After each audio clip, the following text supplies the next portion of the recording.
ভারতের উপর নিষেধাজ্ঞা দিয়েছে বাংলাদেশ। ভারতের বিমান সংস্থা স্পাইসজেট তারা বাংলাদেশের যে এয়ার নেভিগেশন চার্জ সেটা পরিশোধ করে না। বাংলাদেশ উচ্চমানের রাডার যখন স্থাপন করে নিয়ে আসে ইটালি থেকে, এরপর থেকেই বাংলাদেশের আকাশ সীমা যারা ব্যবহার করতেছে বাংলাদেশ এটাকে এখন ট্র্যাকিং করতেছে। সোজা বাংলায় যেটা বলে, অর্থাৎ বাংলাদেশের আকাশ পথ যখন কোনো বিদেশি বিমান ব্যবহার করবে, এখানে রাডার সিস্টেম রয়েছে, আবার আবহাওয়ার খবর রয়েছে, কখন কি আবহাওয়া বিরাজ করতেছে এখানে, এই ধরনের একটা চার্জ ধরা হয়। এই চার্জ বিশ্বের কোনো রাষ্ট্রে বাংলাদেশকে এতদিন দিত না, কারণ বাংলাদেশ উচ্চমানের কোনো রাডার ব্যবহার করতো না। কোন বিমান যাচ্ছে কিংবা আসতেছে এটা ট্র্যাকিং করা বেশ কঠিন ছিল। ডক্টর মোহাম্মদ ইউনূস দায়িত্ব গ্রহণ করার পর তিনি উচ্চমানের রাডার বসান, যার ফলে এখন প্রতিটা বিমানকে ট্র্যাকিং করতে পারে আমাদের বিমান সংস্থা। যার ফলে আমরা এটা অনুমান করতে পারি যারা বাংলাদেশের আকাশপথ ব্যবহার করবে তাদেরকে এখানে একটা চার্জ পরিশোধ করতে হবে। এই চার্জ দিত না ভারত, অর্থাৎ ভারত তার আসাম রাজ্য যে আসে যাওয়া কিংবা কলকাতা থেকে আসামে যাওয়া, কলকাতা থেকে ত্রিপুরায় যাওয়া খুব সহজে তারা যেতে পারতো। এতে করে তাদের জ্বালানি খরচ কিংবা সময় বাঁচত।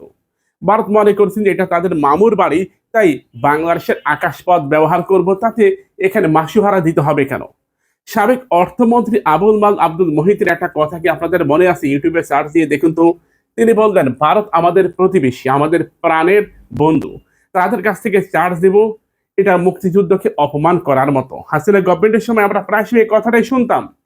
সে মুক্তিযুদ্ধের দোহাই দিয়ে এবার চিন্তা করুন কত হাজার কোটি, কত লাখ কোটি টাকা ভারত মেরে দিয়েছে।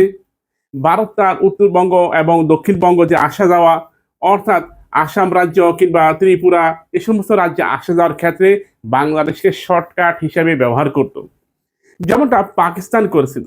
পাকিস্তান যখন ভারতের যাত্রীবাহী বিমানের উপর নিষেধাজ্ঞা দেয় তখন পুরো ভারত ভেঙে পড়েছিল, কারণ এতে করে পাকিস্তানকে মাসুহারা তো বাড়তি দেওয়া লাগতোই, একই সাথে পাকিস্তান হাতে পায়ে ধরা লাগতো। তা না হলে ভারতকে আরো কয়েক হাজার কিলোমিটার পথ এক্সট্রা ঘুরতে হতো, বাড়তি ঘোরা লাগতো।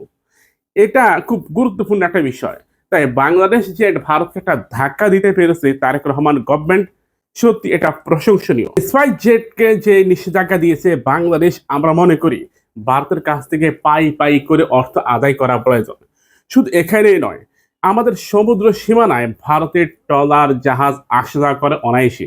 বিগত আওয়ামী লীগ সরকার এটাকে একেবারে উন্মুক্ত করে দিয়েছিল মুক্তিযুদ্ধের শ্রোতা এই দেখিয়ে। ডক্টর মোহাম্মদ ইউনূস দায়িত্ব গ্রহণ করার পর তিনি এটার ব্যাপারে কঠোর হন। এখন তারেক রহমান যদি এই ব্যাপারে আরো কঠোর হন, কিংবা ইউনূস সরকারের সময় যে কঠোরতা ছিল এটাকে যদি বাস্তবায়ন করেন কিংবা এটাকে যদি অব্যাহত রাখে, তাহলে ভারতের অর্থনীতির উপর বড় ধরনের ধাক্কা আসবে। মনে রাখবেন, ভারত আমাদের প্রতিবেশী, নট বন্ধু। যারা ভারতকে বন্ধু মনে করেন তাদের জন্মের সমস্যা আছে। বিএনপি পন্থী অনেকে হয়তো অনেক কথা বলবেন, তাদেরকে মনে করিয়ে দেয় শহীদ প্রেসিডেন্ট জিয়াউর রহমান ভারতের বিপক্ষে যুদ্ধ করতে গিয়ে, অর্থাৎ দক্ষিণ তালপট্টি দ্বীপ নিয়ে ভারতের সাথে যখন যুদ্ধ করেছিল, কথার যুদ্ধ, ঠিক তখনই চট্টগ্রাম সার্কিট হাউসে তাকে দুনিয়া থেকে বিদায় করে দিয়েছে। তাই ভারতের গুণগান গাওয়ার আগে আপনার নেতার কথা চিন্তা করুন। ভিডিওটি শেয়ার করুন, আর যারা প্রচন্ডভাবে ভারত বিরোধী কমেন্টে জানান প্রিয় ভাইয়েরা।